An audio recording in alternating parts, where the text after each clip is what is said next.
तो पिछले एपिसोड में एटर्निटी टावर के पावर की वजह से सारे पूरी तरह से होश में आ गए थे, लेकिन असल में डीमन ग्रुप के साथ में फाइट करने की वजह से इनके सभी साथी बहुत ज्यादा थक गए होते हैं। इसीलिए हाउचन ने डिसाइड किया था कि वो इसके बारे में मदद मांगने के लिए प्रिंसेस यूई के पास में जाएगा, ताकि इस तरह से वे यहाँ से जल्दी और सेफ तरीके से बाहर जा सके। इसके बाद हम देखते हैं कि वो मैप को फॉलो करते हुए प्रिंसेस यूई को खोजने के लिए निकल गया था, जिसके दौरान वो कह रहा होता है कि मिशन के शुरुआत में ही हमारे ऊपर अटैक हो गया। इसके अलावा हाउलिंग केव को एक्सप्लोर करने के चक्कर में मेरे सभी टीममेट इंजर्ड हो गए और फिर वहाँ पर डीमन के साथ में फाइट करने के लिए सैर ने अपने 3 सेंस को भी गंवा दिया। अब इसके बारे में सोचकर हाओचिन को ऐसा लगता है कि सारी चीज उसके कंट्रोल से बाहर जा रही है, लेकिन फिर भी इनकी किस्मत अच्छी होती है कि जब डीमन ग्रुप के साथ में इनका फाइट हुआ था तब इसके दौरान इनका कोई भी साथी सीरियसली तरीके से इंजर्ड नहीं हुआ और इसके अलावा ये लोग सारे डीमन को मारने में भी कामयाब हो गए। इसीलिए हाओचिन कहता है कि चाहे मेरिट पॉइंट या फिर टीम के ताकत के बारे में बात किया जाए, वे सभी बहुत ही अच्छे से इम्प्रूव हो गए हैं, लेकिन इसके बाद भी इसके दौरान इसका सबसे बड़ा रिवॉर्ड इलेक्ट्रोलक्स होता है, क्योंकि अपने पावर से उसने इसके इक्विपमेंट और एबिलिटी को बहुत ही आसानी से इम्प्रूव कर दिया और इसके अलावा उसके वजह से इसका कल्टीवेशन लेवल भी बहुत ही अच्छे से इम्प्रूव हो गया। लेकिन हाओचिन को ऐसा लगता है कि वो एटर्निटी टावर को अच्छे से एक्सप्लोर नहीं कर पाया, जबकि उसे एक्सप्लोर करने से इसे और भी सीक्रेट के बारे में पता चल सकता था। लेकिन असल में हाओचिन ने प्रॉमिस किया था कि वो सभी को यहाँ से सेफ तरीके से बाहर ले जाएगा, इसीलिए उसे सबसे पहले अपने लोगों के बारे में चिंता होती है और इसीलिए वो डिसाइड करता है कि उसे सबसे पहले इसके बारे में सोचना चाहिए। लेकिन तभी इसी बीच हम देखते हैं कि वो एक एंट्रेंस के सामने आ गया था, जिसे देख हाओचिन कहता है कि मैं तो प्रिंसेस यूई के दिए हुए मैप को फॉलो करते हुए यहाँ तक आ गया और इसीलिए मुझे ऐसा लगता है कि प्रिंसेस यूई यहाँ पर जरूर मिलेगी। अब इसी के बारे में सोचते हुए वो एंट्रेंस के सामने भी आ जाता है, लेकिन असल में ऊपर यहाँ पर एक क्रिस्टल लगा हुआ था और उसके अंदर एक टोकन के जैसी होल बनी होती है। तब इसे देख हाओचिन समझ जाता है कि अब उसे प्रिंसेस यूई के दिए हुए टोकन का यूज करना पड़ेगा और फिर इसीलिए वो टोकन को निकाल कर सामने कर देता है। अब इसके ऐसा करते ही यहाँ की क्रिस्टल पूरी तरह से एक्टिवेट हो जाती है, लेकिन अब इसी के साथ इसके अंदर से कोई बहुत ही पावरफुल प्रेशर भी बाहर आने लगी थी, जिसे देख हाओचिन भी तुरंत अपने स्पिरिचुअल पावर का यूज करके बैरियर को क्रिएट करने की कोशिश करता है, लेकिन असल में वो यहाँ के पावरफुल प्रेशर के वजह से अपने स्पिरिचुअल पावर का यूज नहीं कर पाता और फिर उसे समझ भी नहीं आता कि अचानक से उसके साथ में क्या होने लगा।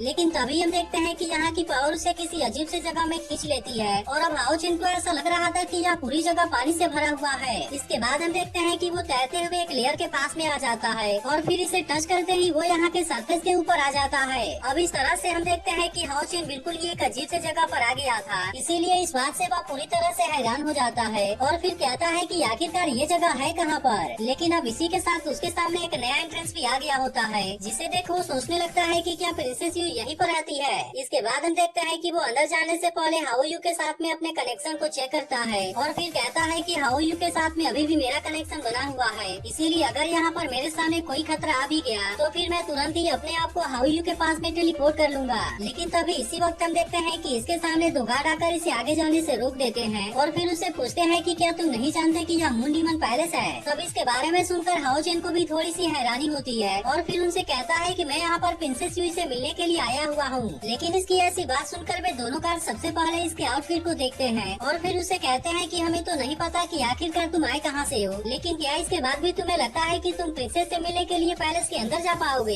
इसके बाद वे दोनों उसे कहते हैं कि जिसका लॉर्ड अगेरस के साथ में डायरेक्टली कनेक्शन होता है, केवल वही लोग मून डीमन पैलेस के अंदर जा सकते हैं। अब इतनी बात कहने के बाद वे हाओचिन से कहने लगते हैं कि तुम जल्दी से यहाँ से चले जाओ, क्योंकि हम नहीं चाहते कि हमें तुम्हें जबरदस्ती यहाँ से भगाना पड़े। लेकिन अब हाओचिन को समझ में आ गया था कि प्रिंसेस यूई तो असल में मून डीमन अगेरस की डॉटर है और फिर वो गार्ड से कहता है कि मैं यहाँ पर प्रिंसेस के साथ में किसी जरूरी चीज के बारे में बात करने के लिए आया हूँ, इसीलिए मैं चाहता हूँ कि तुम जल्दी से जाकर उनको इसके बारे में रिपोर्ट कर दो। इसके बाद हम देखते हैं कि वो इनको अपने पास वाले टोकन को भी दिखाने की कोशिश करता है, लेकिन वे दोनों इसे देखे बिना ही नीचे फेंक देते हैं और फिर उसे धमकी देने लगते हैं कि अगर तुम अंदर जाने की कोशिश करोगे तो फिर इसके लिए हम तुम्हें यहीं पर जान से मार देंगे। लेकिन तभी इसी बीच यहाँ पर लेडी एम्बेसडर भी आ जाती है और फिर इनसे पूछती है कौन है जो कि यहाँ पर इतना शोर मचा रहा है। तब इस पर वे गार्ड से बताते हैं कि जो आदमी यहाँ पर प्रिंसेस यूई से मिलने की बात कर रहा है और इसीलिए अब हम इसे यहाँ से भगाने की तैयारी कर रहे हैं। लेकिन तभी हम देखते हैं कि वो नीचे गिरे हुए टोकन को देख पूरी तरह से हैरान हो जाती है और फिर वो हाओचिन से पूछती है कि क्या यह तुम्हारा टोकन है। तब इस पर हाओचिन उसे जैसे ही बताता है कि हाँ यह मेरा ही टोकन है, तब इसके बारे में सुनते ही वह लेडी दोनों गार्ड के ऊपर बहुत ज्यादा गुस्सा हो जाती है और फिर उनसे पूछती है कि क्या तुम नहीं जानते कि यह विस्काउंट का टोकन है, लेकिन आखिरकार तुमने इसे डिसरिस्पेक्ट करने का हिम्मत कैसे कर लिया। अब इसके वजह से हम देखते हैं कि इसके बारे में सुनकर वे पूरी तरह से हैरान हो जाते हैं और फिर कहने लगते हैं लेकिन इसका आउटफिट तो पूरी तरह से ऑर्डिनरी है। यह सुनकर लेडी उन दोनों से कहती है कि अगर इसने ऑर्डिनरी आउटफिट पहना हुआ है तो क्या हुआ,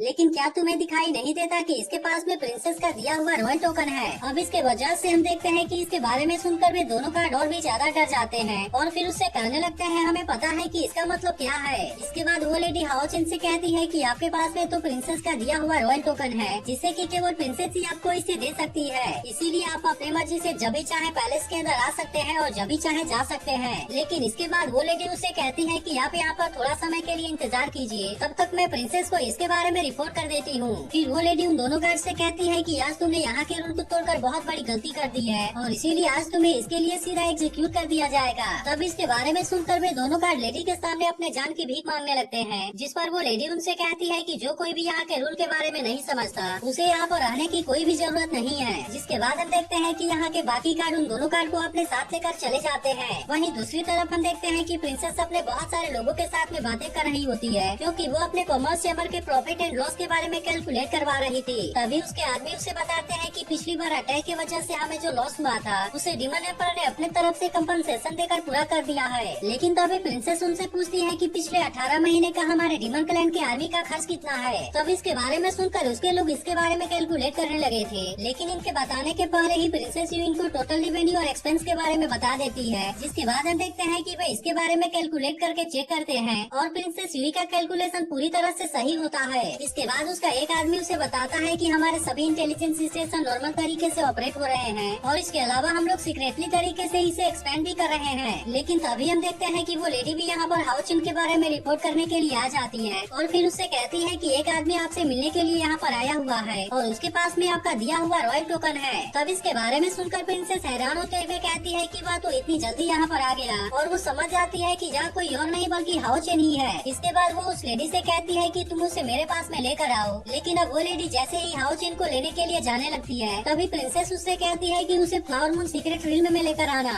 लेकिन अब इसके बारे में सुनते ही वो लेडी भी पूरी तरह से हैरान हो जाती है और फिर उससे कहती है कि उस जगह पर तो आप सावर लेने जाती है। लेकिन इसके बाद भी हम देखते हैं कि उसे प्रिंसेस की बात माननी पड़ती है और इसके बारे में सुनकर बाकी लोग भी इस बात से पूरी तरह हैरान होते हैं। तभी प्रिंसेस कहने लगती है हाओ चिन तुम तो इतनी जल्दी मेरे पास में आ गए, लेकिन मैंने इतना भी जल्दी उम्मीद नहीं किया था। इसके बाद हम देखते हैं कि वो लेडी हाओ चिन को अपने साथ लेकर प्रिंसेस युई के पास में जाने लगी थी, लेकिन इसके हैंडसम लुक को देख यहाँ की बाकी लड़कियां भी उसके ऊपर फिदा हो जाती हैं और फिर कहने लगती है कि यह आदमी तो बहुत ही हैंडसम है। इसी के साथ वे कहने लगती है कि इसी वजह से प्रिंसेस ने तो अबाव के साथ में प्रॉमिस नहीं किया और अब तो ऐसा लगता है कि वह आदमी प्रिंसेस युई के लिए सबसे बेस्ट है। लेकिन इसके बाद हम देखते हैं कि वो लेडी हाओ चिन को एक गेट के सामने लेकर आ गई थी और फिर उसे कहती है कि प्रिंसेस अंदर आपका इंतजार कर रही है। जिसके बारे में सुनकर हाओ चिन भी अभी इसके अंदर आ गया था, लेकिन असल में वो भी इतने शांत और खूबसूरत जगह को देख पूरी तरह से हैरान होता है, क्योंकि आज तक उसने ऐसा जगह कभी भी नहीं देखा था। और तभी उससे पता चलता है कि प्रिंसेस हुई तो उसके सामने ही सावर ले रही है और अब इसीलिए वो भी इस बात से पूरी तरह हैरान हो जाता है। तो अब